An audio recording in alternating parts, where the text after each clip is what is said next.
for Dr. Feelgood. Hey, this album is just a tremendous album full of hard rocking riffs almost from beginning to end. This tone will work pretty well throughout the whole album, primarily because Mick Mars is just a really stripped down old school rocker. He's not really a lot about effects pedals and things. He's just plug the guitar straight into a set of amps, get the mic set up the way you want it, and go for it. So this tone tries to mimic that same approach that he uses. I use 4 different amplifiers in this tone, and 4 different speaker cabinets, and 4 different microphones. So the complexity of the tone is there due in part to all that layering. Now there's a couple of things in this tone that you can have fun with. One is you can kind of control through snapshots the width of the sound. Now I use a fairly wide panning for the playthrough with the backing track, but I'm going to show you what that sounds like in contrast with it summed all the way to mono. So first up, this is what it sounds like with the wide panning.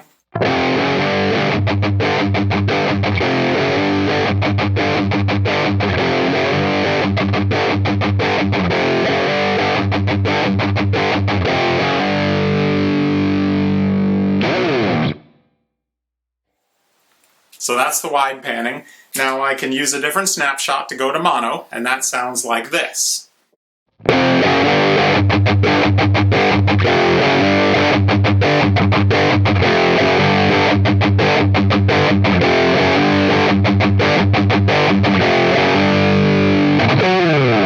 So that's the wide panning and the mono panning, and there's even another snapshot for like panning in between, but you'll be able to check that out if you get the patch. Anyway, you probably could hear that the mono panning has a little bit more of a mid-focus to it, and really I made the mono panning in case someone wants to try to use this tone live. You probably don't want a real wide stereo spread, you'll probably have trouble cutting through the mix, and also when we sum to mono, not only will you be able to project more power to the entire room, but that mid-focus will help you to cut through the rest of the band mix as well. Now the other thing that you heard on the playthrough with the backing track is the clean tone, and on this track, if you really listen to the original recording, it's not a traditional clean tone.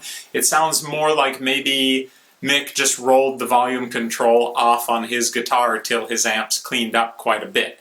Now that does work on the Helix, but for this sound, because of the quick changes between the clean and the dirty, I didn't want to have to fiddle with my volume knob. I'm not that quick at getting down there. So I made a snapshot that imitates the sound of rolling back the guitar's volume. So it's the same amps that I'm using for the dirty, but the snapshot reconfigures it for a clean kind of sound.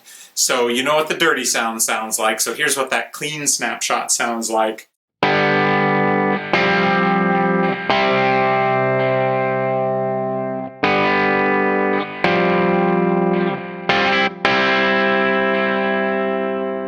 So you can hear it has a real nice quality. It sounds a lot like rolling the volume control off on a guitar.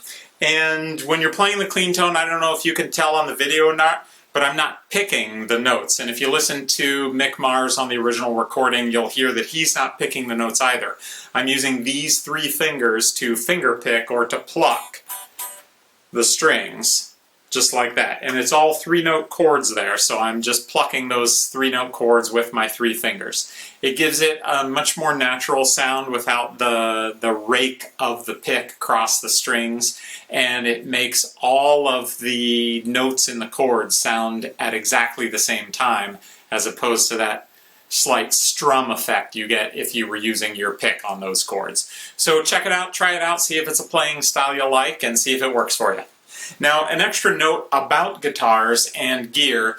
Mick Mars has never been real vocal about exactly what kind of pickups he uses and stuff like that. The best I can find when I research his gear is that he talks about always using custom wound pickups. So you will find a few references to him using some off-the-shelf Duncans and things like that, but I doubt they were really off-the-shelf. I bet even if when he says he was using a Seymour Duncan JB, it was probably a custom wound JB from Seymour Duncan. So I had to try a lot of my different guitars to find one that felt right and sounded right for this. I ended up choosing this guitar. It has a DiMarzio Evolution in the bridge, which is a really hot pickup. It's the hottest pickup I have in my collection right now. So that's what I went with to get that kind of that overwound and custom wound kind of sound that Mick has. Now, I also like to use a 25.5-inch scale guitar. I tried with my Les Paul initially, but using the down tuning of Mick Mars, he tunes a whole step down, it gives the Les Paul a little too loosey-goosey of a feel, and the strings sound like they have a little bit too much slack in them. So 25-inch scale is important. You could probably combat that on a Les Paul by using thicker strings, but for me, I just went to a longer scale to get that to tighten up. An extra note on your gear, if you're going to get this patch and check it out, is you may notice that when I'm playing, I have a little bit less twang than Mick Mars has on this track, and I really attribute that to my strings. I am a play 'em until they break kind of guy. I've had this guitar for almost 15 years now, and I have literally never changed the strings on it. So if you have newer strings, you'll probably be able to capture that last 1% of the Mick Mars sound and get a little bit more of that twang out of it. So that's it. That's my Mötley Crüe for everyone, and I love doing this stuff for everyone. I hope you can come on over to my store, see if you want to pick up this patch or anything else I got. So until next time,